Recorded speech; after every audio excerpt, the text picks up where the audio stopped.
5 రోజుల్లో ఇగో ఇంత ఎన్ని కోట్లు 7 ఎకరాల వరకు రైతు భరోసా నిధులు జమ. 5 ఎకరాలకి వేసిరా 7 ఎకరాలకి వేసిరా 7 అంటారు.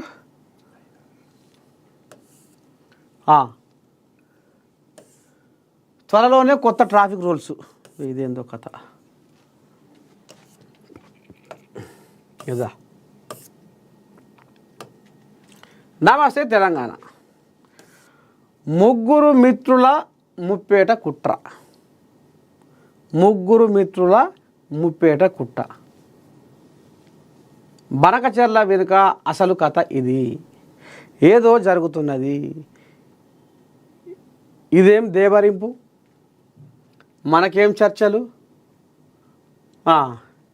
ఇప్పుడు తెలంగాణకు తీరని ద్రోహం.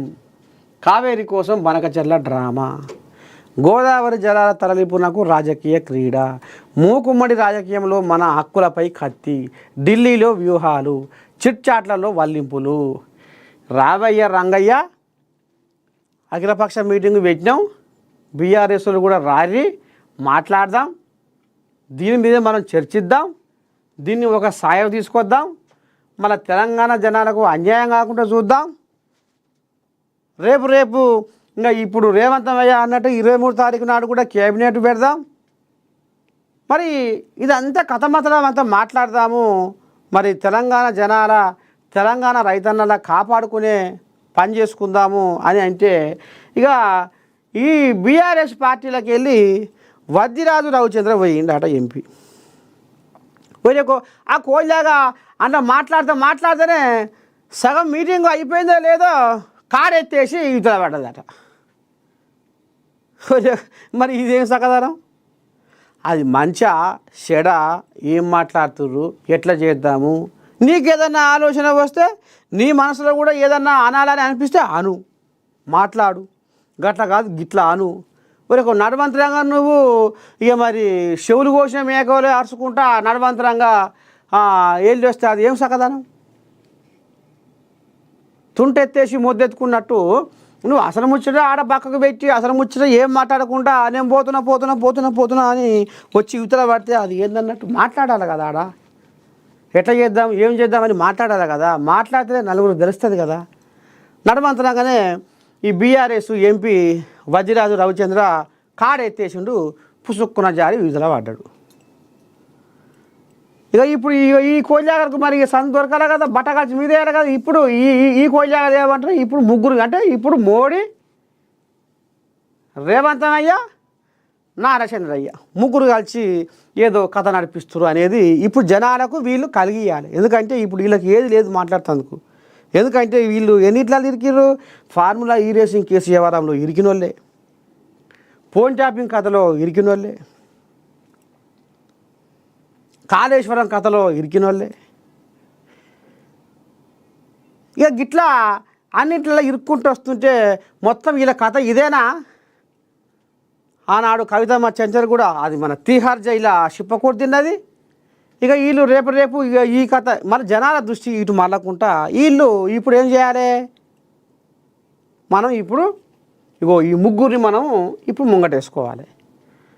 నారాచంద్రయ్య, మోదీ, రేవంతమయ్య ముగ్గురు కలిసి డ్రామా ఆడి ఇగో నీళ్ళను ఈ రకంగా అక్కడ గుంజుకపోయే వ్యవహారం చేస్తుర్రు. కవితమ్మ కనుక ఎల్లాక ఏ ముచ్చట ముంగటేసుకుంది? 10 ఏళ్ళ పొద్దు సంధి మా అయ్యనే రాజ్యమేలే.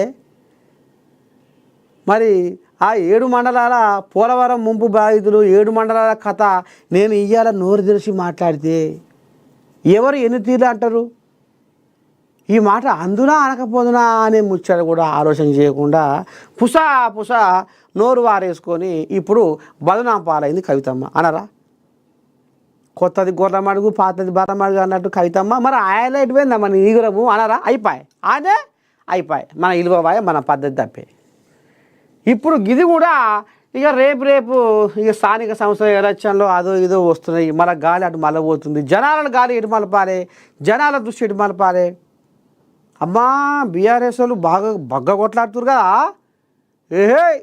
నీళ్ళ పంచాయతీలో బీఆర్ఎస్ తండ్లాడుతుర్రు, పోరాడుతుర్రు, నీకెందుకు బార్ అడుచుకుంటుర్రు అనేది ఇప్పుడు జనాల దృష్టి తీసుకుపోవాలంటే ఏదో ఒకటి మనం కలుగజేసుకోవాలి. రేవంత్ అయ్య అంటుండు 23 తారీఖు నాడు క్యాబినెట్ పెట్టుకుందాం, మాట్లాడుకుందాం, ఓ కొలికి తీసుకొద్దాం,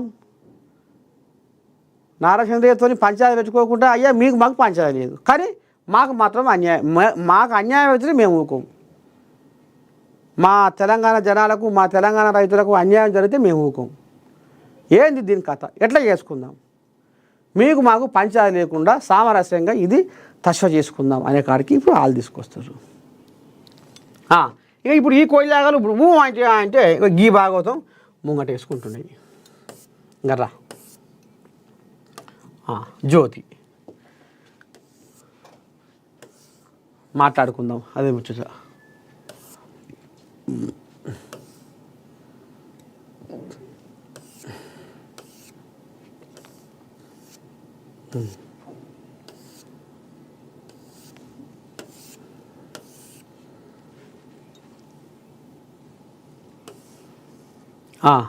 ఈ యుద్ధం ఇంకా అయిపోతట్లేదు, ఈ యుద్ధంతో ఏదో అయితట్టే ఉంది.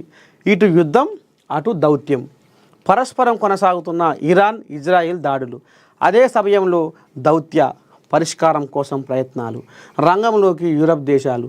ఇజ్రాయిల్ ఇరాన్ మధ్య యుద్ధం 8వ రోజు కొనసాగింది. ఇజ్రాయిల్ తన యుద్ధ విమానాలతో ఇరాన్లోని కీలక ప్రాంతాలపై విరుచుకుపడగా ఇజ్రాయిల్లోని పలు నగరాలు